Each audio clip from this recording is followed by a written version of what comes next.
음악 수업 평가 어떤가? 저희 학교에서 수행 평가를 하는데 수행 평가 마감 입력 마감이 허친찮은데 지금 못 하고 있습니다. 근데 구로중학교는 올해부터 지필 평가를 없앴어요. 없애게 됐고, 근데 학교별로 지필 평가를 없앤 학교가 별로 이렇게 거의 없다라고 생각이 들어요. 구로중학교의 특성이 있는 거고요. 지필 평가를 없앴다고 해서 수행 평가가 굉장히 내실화 있게 진행을 되는 것 같지는 또 않습니다. 지금. 그럼에도 불구하고 지필 평가를 없애고 나니까는 학생들이 행복해하기도 하고 또 어떤 학생들은 또 아쉬워하기도 하고 이러저러한 생각들이 있는 것 같습니다. 아직 학부모님들의 음악과에서 지필 평가 없애고 수행 평가로만 하는 것에 대한 아무런 생각은 없으세요. 반응이 궁금하긴 한데 아무튼 원고를 중심으로 이야기를 해볼게요. 5쪽입니다. 수행평가 확대 지침의 배경과 찬반 양론이라고 했습니다. 처음에는 이런 제목이 아니었는데 이거를 이제 자료를 뒤지다 보니까 사교육 걱정 없는 세상에서의 성명서, 그다음에 교총에서의 또 성명서, 이 두 개를 읽다 보니까 되게 재미있었습니다. 재미있고 또 반갑기도 하고 그리고 또 이 사회적으로 음악 미술, 아무튼 음악 미술 문제만은 아니지만 평가에 대해서 이렇게 이슈가 되는 것만으로도 저는 나쁘지 않다고 봐서 굉장히 기대가 되었어요. 수행평가 확대 방침이 이번에 발표된 내용의 특이한 점은 음악 미술과 같은 실기를 많이 하는 체육도 포함해서 이런 교과만을 대상하는 것이 아니라 전 교과를 대상으로 삼고 있다는 것. 그래서 학교 현장에서 이 부분에 대해서 받아들일 때에 충격이 좀 있었을 것 같고요. 당연히 학부모들에서도 충격이 좀 있었을 거예요. 근데 한쪽은 찬성의 입장이고 또 한쪽은 반대의 입장으로 정리할 수가 있는데, 근데 공통적으로 읽어보면 공교육은 중요하다라는 데는 같은 입장이어서 저는 그게 이 찬성과 반대 입장을 통해서 공교육의 현재의 우리가 처한 현실, 근데 우리가 가져야 할 공교육의 정말 본질이 무엇인가를 들여다볼 수 있는 것 같아요. 그래서 이 문제가 저는 사실은 수행평가가 되든 안 되든 간에 반가웠습니다. 7쪽에 보면 사교육 걱정 없는 세상 수행평가 확대 지침 개정안 환영 성명서를 소개를 좀 해볼게요. 우리 선생님들이 좀 관심 갖고 봐야 할 내용인 것 같아요. 교육에 대한 시각들을 읽을 수 있는 거니까. 일단 찬성 입장이죠. 그래서 교육부의 수행평가 확대 지침 개정안을 환영합니다라고 타이틀을 뽑고 있습니다. 교육부에서 발표한 내용을 좀 더 정리를 해보면 사실 내용이 굉장히 많지는 않아요. 학교 생활기록 작성 및 관리 지침 개정을 통해서 모든 교과가 지필평가를 안 하고 수행평가만으로 할 수 있도록 하는 안이거든요. 그것이 이제 핵심인데 사실 그것이 학교 현장에 끼치는 영향은 대단하죠. 올해는 아닐 겁니다. 왜냐하면 하필이면 5월에 발표했으니까 학교는 이미 2월달, 3월달 되면은 연간 교육 계획이 다 정해지고 그 연간 교육 과정에 의해서 수업 교육 과정이 이루어지기 때문에 이것을 고쳐내는 것은 굉장히 어려운 문제죠. 찬성 이유를 보면요, 교사의 수업과 평가권을 확보할 수 있다.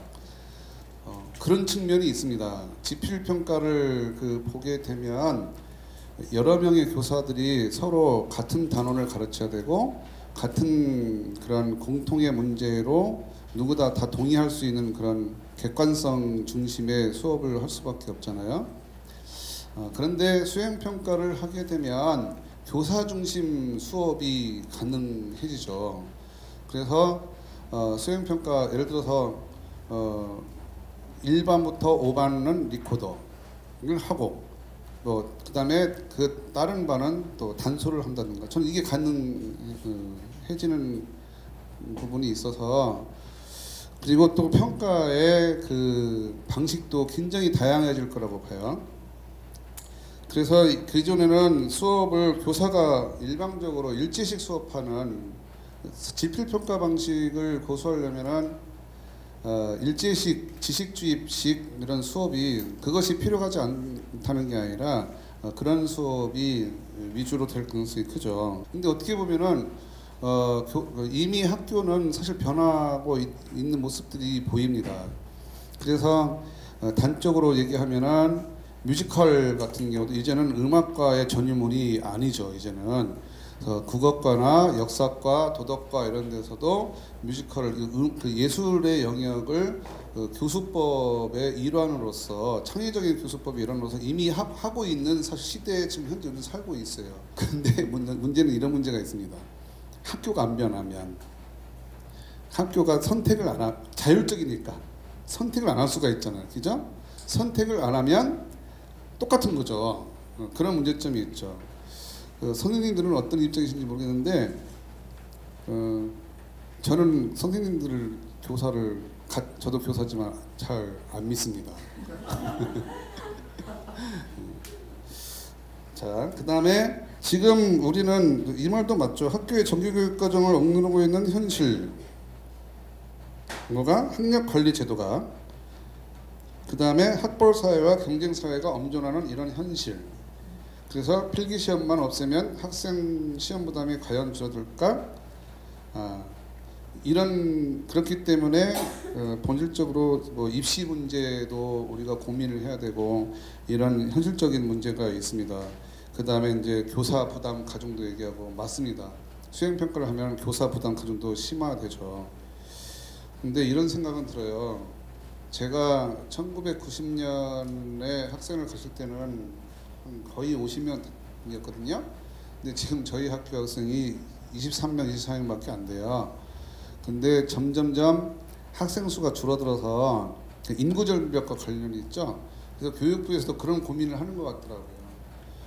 교육부가 원해서가 아니라 앞으로는 학교에서 학급당 학생 인원수가 줄어들 가능성이 높고 그러다 보면은 일제식 강의 중심 수업이 아니라 훨씬 더 창의적인 수업을 할 수 있는 조건이 마련된다라는 거죠 앞으로. 근데 그런 것들은 미래를 대비해서 우리가 교사들이 어떤 준비를 할 것인가라는 것은 시사하는 바가 있다고 생각하고요. 5쪽으로 가면은 이런 그 찬반 입장에 대해서 제가 그 정리를 좀 해봤는데 저는 역사를 보면은 미래가 보이는 것 같아요. 혹시 보충 수업 해보셨어요? 음악 보충 수업 되게 인기 과목이었어요. 실제로 그렇습니다. 그래서 1990년도 그 전후로 해서 분명히 학력고사가 있었고 고입 학력고사요. 그리고 음악이 10문제나 됐어요. 사회는 지리는 뭐 4문제인가? 뭐 이렇게밖에 안 됐는데 음악은 10문제나 됐단 말이에요.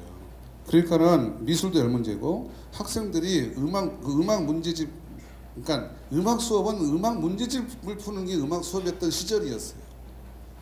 그런데 내신제로 바뀌었죠? 그죠? 그래서 그 학력고사가 없어졌잖아요. 그 제도 하나 때문에 학교 선생님들이 수업을 재미있게 하는데 고민을 하기 시작했던 거예요. 그래서 문제집을 집어치우고 이론 수업을 안 한 건 아니지만 좀 재미있는 수업들이 나왔던 것 같고 그때 당시에 워크숍을 통해서 한국 사회를 확 이렇게 그 음악 교육 현장에 이렇게 유행을 쭉 뿌린 게 컵타라는 게 있었어요. 컵타.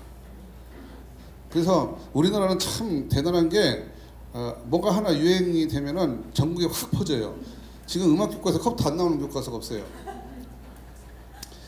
그러면서 또 그 구체 음악 그래서 뭐 이러저러한 예전에는 그러니까 정제된 소리가 아닌 이러한 그 자연의 소리 이런 걸 갖고 음악을 만들어내는 거, 그러니까 상황 음악 이런 게 없었잖아요. 그때 이런 게 생기기 시작했어요. 교사들이 하기 시작한 거예요.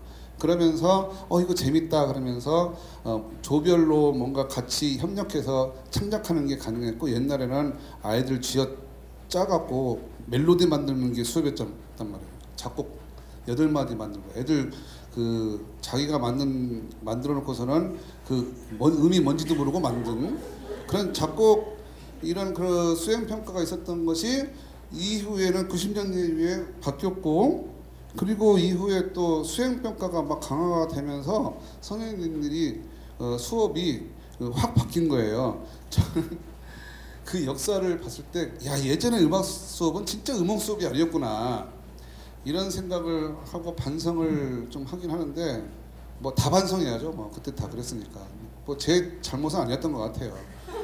그때는 다 그랬기 때문에. 그러면은 자, 우리가 음악 교사가, 저는 이런 말씀을 드리고 싶어요. 과거 지향의 교사가 될 것이냐, 현재에 그 만족하는 교사가 될 것이냐, 아니면 미래를 선도하는 교사가 될 것이냐, 이런 것들에 대한 고민을 교사들이 해야 된다고 생각을 하고요. 현재 교육과정에 대해서 들여다볼 필요가 있습니다. 앞으로 이제 개정되고 있는데 역량 중심 교육과정이라는 말 들어보셨죠? 그래서 정말 저는 핵심 역량 중심 교육과정을 보면서 어이구, 옛날에 비해서 음악 교육과정 이렇게 달라지다니, 그래서 참 반갑기도 하고 그래요. 그래서 뭐 창의와 융합, 정보 처리, 다문화, 소통, 감성, 자기관리, 이제는 그 기능형 음악 수업은 이제는 저는 그 시대에 뒤처졌다고 봐요. 그래서 모든 학생들을 전문가로 만들 것도 아닌데 우리가 보통 교육이잖아요. 그래서 이러한 그 교육 과정이 바뀌는 그 배경, 결국은 그것이 공교육의 미래를 우리가 대비하기 위해서 지식 중심이 아니라 창의적인 그 수업, 혁신, 그걸 통해서 미래 인재, 경쟁력을 길러야 되는 국가 과제가 있는 거고요. 그런 차원에서 수행평가 확대 지침도 나온 것 같습니다. 교사를 단지 괴롭히려고 그러는 것이 아니라 이거는 국가의 미래라는 관계에서, 그러니까는 음악미술뿐만 아니라 모든 과목에도 그렇게 확대돼야 된다라는 라고 나온 것 같고요. 근데 사실 이런 부분에 대해서는 음악미술이 가장 잘하잖아요. 잘하고 있죠. 근데 이제 더 잘할 문제가 있는 것 같고요. 그 다음에 6쪽으로 넘어가면, 저는 한 가지 주목하고 싶은 게 예술 강사 사업 있잖아요. 그거는 음악 미술을 위한 사업이 아니에요, 원래. 그래서 예술 강사 협력 수업은 너무도 지식 중심으로 재미있게 수업하는 수학, 이런 영어, 국어 이런 과목을 제발 좀 이제 창의적으로 수업을 해라. 근데 그러기 위해서는 그 예술 과목, 예술 영역을 결합을 해서 수업을 해서 수업 혁신을 좀 했으면 좋겠다라는 취지에서 나온 것이 사실은 아르떼 사업의 굉장히 중요한 그 목표 중에 하나거든요. 근데 이게 현장에 가서 이게 대부분은 음악 미술을 위한 수업으로 사업으로 생각하는데 그게 아니라는 거죠. 그래서 요즘은 이제 그 일반 교과에도 이런 시도들, 그러니까 창의적인 수업, 이런 오지선다형 찍기 수업이 아니라 그런 고민들이 있는 것 같고요. 그 다음에 자유학기제도 중요한 키워드로 주목할 필요가 있습니다. 자유학기제요, 학부모들이 난리쳐요 요즘. 우리 학교 학부모 갖고 우리 학교는 특별히 시험을 보게 해달라고 건의를 하더라고요. 근데 자유학기제는 시험 보지 말라는 거잖아요. 근데 학부모들이 와갖고 시험 보게 해달래요. 어쩌라고요? 시험 보지 말라는 게 그 교육부의 방침인데. 그러니까 근데 자유학기제에 대해서 비판이 많아요, 학부모들이. 그거는 뭐냐면은 입시 때문에 그래요. 근데 자유학기제는요, 제가 예상하건데 확대될 가능성이 높습니다. 앞으로 준비가 되면. 그런데 교사들이 불편하고 학부모가 불편하잖아요. 불편한 거는 국가 입장에서는 그건 너네들 사정이고 감수를 해라. 왜? 국가의 미래를 위해서 라는 전 생각이 들고, 자, 그럼에도 불구하고 뭐 인구절 문제도 있고 이런 문제가 교육부에서 툭 던지는 것에 대해서는 조금 되게 좀 그래요. 툭 그것도 5월달에 확 던져버리니까 너무나 당황스러운 거예요 우리가. 그래서 이 부분에 대해서 우려의 시선들을 잘 또 헤아릴 필요가 있습니다. 왜냐하면은 그 우려 지점이 또 맞는 부분이 있기 때문에, 그래서 우리가 또 하필이면 음악미술교사가 이런 수행평가에서는 다른 교과에 비해서 훨씬 더 전문가들이잖아요. 그래서 또 그게 우리의 운명인 것 같고, 이 부분에 대해서 좀 잘 평가하고 토론하고 해서 앞으로 현재 수준에 만족하는 음악교사가 아니라 앞으로 미래를 대비하는 그러한 음악 교육 활동을 할 수 있는 그런 오늘 이 자리가 이런 계기가 됐으면 좋겠다라는 생각이 들면서 발제를 마칩니다. 감사합니다.